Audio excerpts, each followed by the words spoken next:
我等咗《Spice Family》第119話好耐啦。《Spy Family》係一套可以俾好多空間我去 FF 嘅漫畫，對上一套已經係30幾年前嘅《City Hunter》啦。我好想睇到男主角阿 Lloyd， 即係黃昏，同埋女主角阿 Yo， 即係荊棘公主，佢哋嘅戀情進一步。雖然漫畫世界只係發展咗6個月，但我睇咗6年啊，佢哋仲係曖昧期啊，我心急死啦，所以我個腦自己就整咗好多個小劇本，好多個劇情發展出嚟。咁其中當然係有阿 Lloyd 同埋有阿 Yo 嘅親密畫面啦。所以當我睇到漫畫第118話，見到阿 Yo 同埋佢上司 Matthew 所講嘅內容，我覺得 Matthew 講嘅嘢動搖咗阿 Yo 對 contract marriage 嘅決心。我覺得佢唔想傷害更多嘅人，主要係佢老公阿 Lloyd 同埋佢個女 Anya， 所以或者會考慮提出離婚。但係呢個我接受唔到啊！喺我幻想裏邊嘅千萬萬個劇本裏邊，冇一個係離婚收場噶，所以我勁希望有一個阿 Yo 嘅 Welcome Home Kiss 會發生，但係又覺得作者遠藤達哉唔會咁容易俾佢哋發生到。但係預告就話要等2個禮拜先至會有下一話，即係第119話喎。我呢2個禮拜我等到好煎熬啊！我太想睇到下一話啦，心裏邊不停咁喺度幻想一啲劇本出嚟，所以我呢2個禮拜不停咁樣喺度揾其他 Spice Family 嘅圖啊，同埋其他 fans 點樣去預言。我裝咗好多個 social media group， 同埋 follow 咗以前從來都未玩過嘅 X， 即係以前嘅 Twitter。結果有人幻想阿 Yo 要提離婚，但有更多人同我一樣，係好想佢哋2個有更親密嘅關係啊。By the way， 我裝咗啲漫畫 group 之後，我先知原來啲人成日講嘅咩宅男啊、宅女啊、入坑啊係咩嚟嘅。我可能已經入咗坑啦，但只係 Spice Family 嘅坑，不能自拔，亦都唔想自拔。但我後來我發覺我根本諗唔到其他嘢啊！我返工我都淨係諗緊佢個劇情發展，我返學我做功課我都係諗緊佢個劇情發展。咁我覺得我自己跌咗入去一個好深嘅坑裏邊。我覺得好有問題，但好唔想離開，亦都冇力離開。終於神出手啦！神俾我聽到一個見證，係一個有關一個 family 有神之後嘅蒙福見證。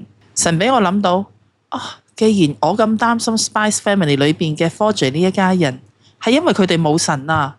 有神嘅一家就一定會蒙福嘅。咁我就為 Forge 呢一家去禱告啦，求主俾 Forge 呢一家有 happy ending。同埋俾我可以見到呢一家人嘅 happy ending。其實我都知道為虛構嘅漫畫人物禱告係冇用噶啦，但係為咗我自己，我發覺我禱告咗之後真係舒服咗好多。我覺得我有出路啦，我可以喺呢個坑裏邊係咁行翻上少少，不過仍然都喺個坑裏邊。去到7月6號嘅夜晚，終於都出咗啦！我睇完又睇，睇完又睇，睇完英文睇中文，又不停咁樣喺度睇啲 fans 嗰啲 comments。喺 X 裏邊有好多唔同嘅語言，中英日韓法葡乜嘢文都有嘅 comments， 我都全部翻譯嚟睇。今日已經過咗幾日啦，但我到而家我都係放唔低啊，都係仲係好熱血沸騰，都係仲係諗唔到其他嘢啊，所以我就決定去錄呢一條片，去記錄下呢一個咁強咁濃嘅感動啦。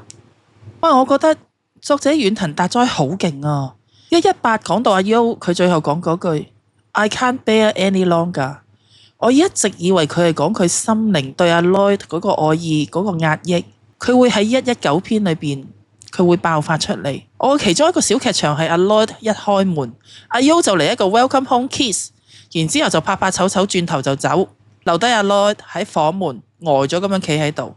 不過遠藤老師好勁啊！原來佢受唔到佢嗰個手痛，好合劇情啊！因為佢喺戰鬥中俾 Hemlock 佢故意去刺傷佢嘅手同埋頸嘅傷勢應該好輕，但係手就劇痛，所以喺呢一度話風一轉就啱啱好合情合理咁樣去連上咗。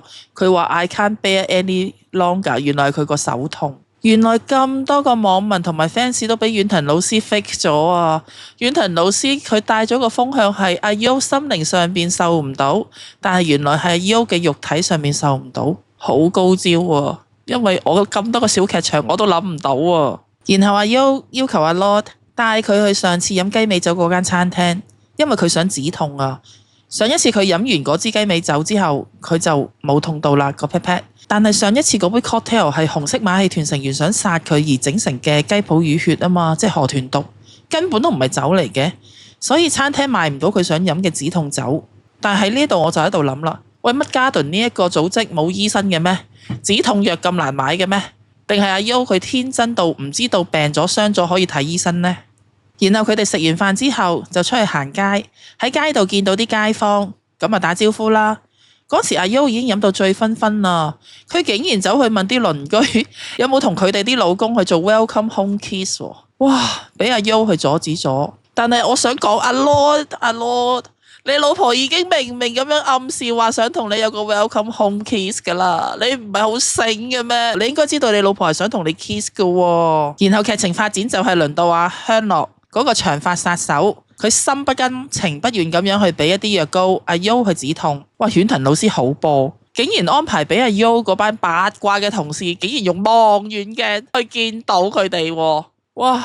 我呢，其實喺呢度呢，係好想遠藤老師呢，喺之後嘅劇情安排阿 U 嗰啲八卦嘅同事呢，去走去同阿 Lloyd 講啊，話佢呢，阿 U 呢，喺佢哋拍緊拖嘅時候去見另外一個男人啊，仲要呢，面都紅晒咁樣收禮物添啊。其實佢面紅係因為飲醉酒。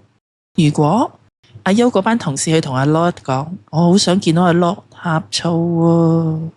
我見到有一個網友好好笑噶，佢話阿 Lord 佢面對嘅情敵都好勁，阿 U 個細佬係秘密警察，加頓嘅長髮殺手香樂都係一個好勁嘅殺手。如果呢鋪得好嘅話，我覺得會係一個好好睇嘅故事咯。但係呢一點亦都可能會令到阿 Lord 好多心，以為阿 U 去問佢會唔會繼續佢哋嗰個 contract marriage， 係因為阿 U 喺外邊有男人，所以想阿 Lord 放阿 U 佢自由。阿 Lord 佢會考慮阿 U 佢對任務嘅重要性，而唔係自己嘅真感情而留住阿 U。但係呢一點就唔係我想見到噶啦。然後就係因為呢一班八卦嘅同事跟蹤阿 Lloyd 同埋阿 U， 就出現咗呢一個令我哋呢一班 fans 好震撼嘅場面，拖手仔。哇！我要俾10000個 like 呢張圖啊！哇哇哇！之後又係好符合劇情嘅阿 U。因為太過緊張啦，佢唔係淨係個手掌出咗汗，佢係成隻手都出晒汗，所以佢啲汗洗走晒佢啲藥膏，甚至乎啲汗入埋去佢個傷口嗰度，隻手又痛過。個劇情太過合理啦，遠藤老師鋪得太好啦，因為阿 U 隻手痛，所以安排佢哋拖手。如果唔係，我覺得遠藤老師係唔會安排佢哋去拖手噶。但係亦都係因為阿 U 隻手太痛啦，令到緊張嘅阿 U 去拖阿 Lord 拖得太大力啦。阿 U 嘅緊張表現令到一向觀人於微嘅阿 Lord 以為自己做得太過分。阿 Lord 為咗唔使再拖阿 U 而唔痛，所以要去避去一啲冇咁多人嘅地方，然後就上咗山頂嗰度避人群啦。喺山頂嘅對話，我認為係第119話裏邊最有深度同埋最令我心動同埋心痛嘅地方。呢一段好符合遠藤老師一路鋪嘅劇情，而唔係我哋 fans 對男女主角嗰啲嘅遐想。所以呢一段係我睇咁多個 social media 裏邊被 discuss 得最多嘅一段，亦都係我最多感受嘅一段。第一個感動我嘅位係阿 U， 佢唔需要再上山啦。以前上山係因為佢要為自己去揾一個戰鬥嘅理由，佢要保護呢個國家嘅人。但係而家唔使上山啦。因為佢戰鬥嘅理由已經唔使再喺出邊揾啦，佢嘅家就係佢戰鬥嘅理由同埋保護嘅對象。然後第二個感動位就係阿 U， 佢終於都認清原來自己係愛上咗阿 Lord。阿 U 佢係一個由細到大都俾人教導成為一個冷血殺手嘅人，佢對感情好遲鈍，佢同人嘅關係本來都好疏離噶。但係喺打網球見到夜圍裏邊，我哋見到佢呷醋。喺劇場版 Cold White 嗰度又見到，因為阿 Lord 去幫夜圍去執帽，佢又去呷醋。喺119話呢一度，佢因為俾阿 Lord 佢拖佢嘅手仔，佢覺得好開心，所以佢開始意識到佢自己對阿 Lord 嘅感情。但係佢知道自己嘅感情又點啊？佢自己都唔知應該點樣處理。佢竟然覺得自己中意阿 Lord 係一個自私嘅行為，佢想收埋喺個心度，自己壓抑咗佢就算。但係咁樣好唔健康啊！若兒，其實阿 U 講得咁含糊啊，連暗示都講唔上啦。我真係唔明啊！阿 U 可以為咗暗殺嘅工作而明確咁樣同阿 Lord 去提出合約婚姻，但係當自己要去面對自己真心嘅時候呢，成日講嘢都好含糊喎，任何人都聽唔明啦，係嘛？所以喺呢度真係唔可以怪阿 Lord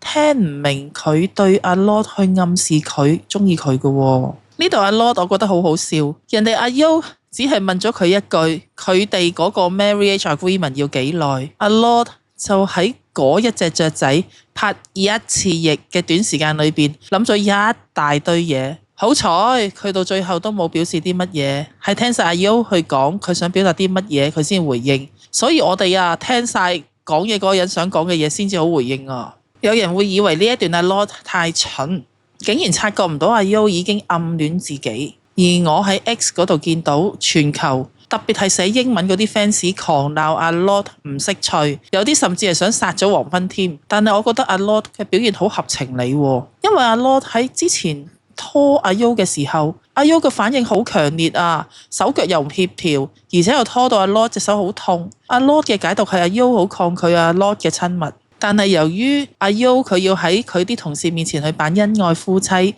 所以先夾硬去配合阿 Lord 去拖手，所以阿 Lord根本就覺得阿 U 唔中意佢，只係被逼扮嘢啫嘛。而且如果我哋唔去睇嗰啲內心嘅思想啊，只係睇佢有對話嗰個泡泡，即係阿 Lord 真實會聽到阿 U 講嘢嗰啲嘅説話裏邊，阿 U 的確係冇講到話希望 last forever 嗰句喎，佢只係諗啫。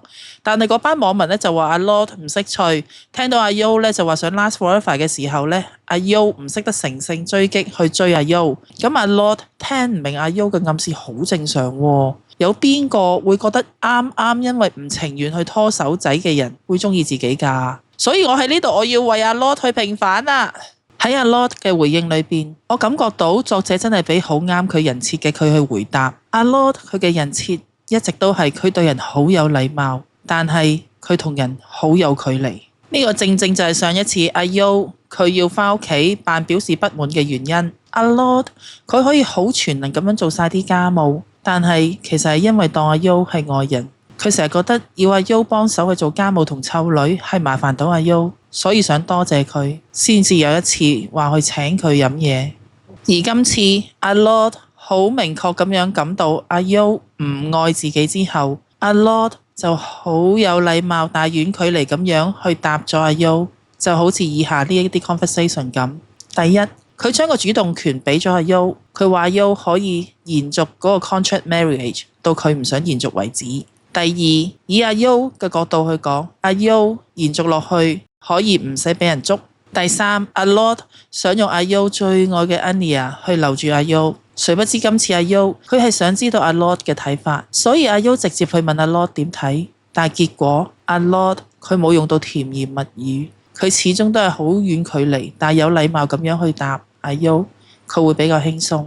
呢個回答係以阿 U 會幫手湊女同埋做家務，而唔係阿 Lord 對阿 U 嘅感情。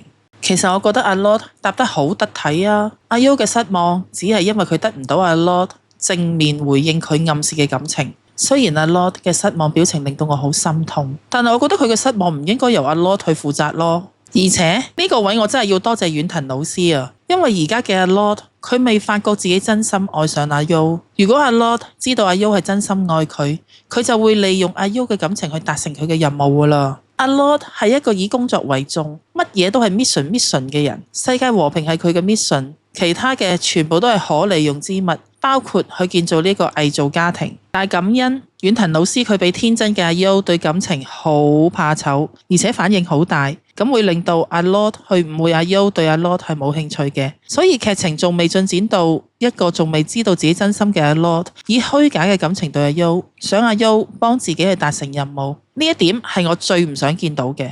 我希望遠藤老師有一日會俾阿 Lord 去感受到自己嘅真心，而俾佢以自己嘅真心去愛護阿 U， 並且守護佢呢個家庭。最好就係同阿 U 去生7個仔女啦，連埋 Anya 就8個，咁個個都身懷絕技，咁啊長做長有啦。我最近喺度讀緊輔導喎，其中一科家庭輔導，我被問到喺我心裏邊乜嘢係家庭呢？由於我呢一排俾 Spice Family 霸住咗我心思意念啊，所以我不停咁樣喺度諗 Forger 呢個家庭。我認為初初阿 Lord 同埋阿 Yo 佢哋都係愛上家庭呢個氛圍，而唔係人本身，即係唔係對阿女 Anya 或者唔係對佢哋嘅配偶阿 Lord 或者阿 Yo， 佢哋係愛上佢哋自己一直所缺嘅家庭。阿 Lord 同埋阿 Yo 佢對家庭愛嘅表達好唔同。阿 Yo 天生就好有母愛，母愛係佢嘅天性，係佢嘅 B 型。佢嘅母愛甚至濃到喺佢缺乏知識嘅時候，就會到處去學點樣去照顧佢嘅細佬尤利。其實阿 Lord 喺啱啱接 Anya 翻屋企嘅時候，佢都不知所措㗎，佢根本 handle 唔到小朋友。但係同阿 Yo 假結婚之後，阿 Yo 佢喺 Forger 家所散發出嚟嘅氛圍就可以感染到成個 Forger 家，包括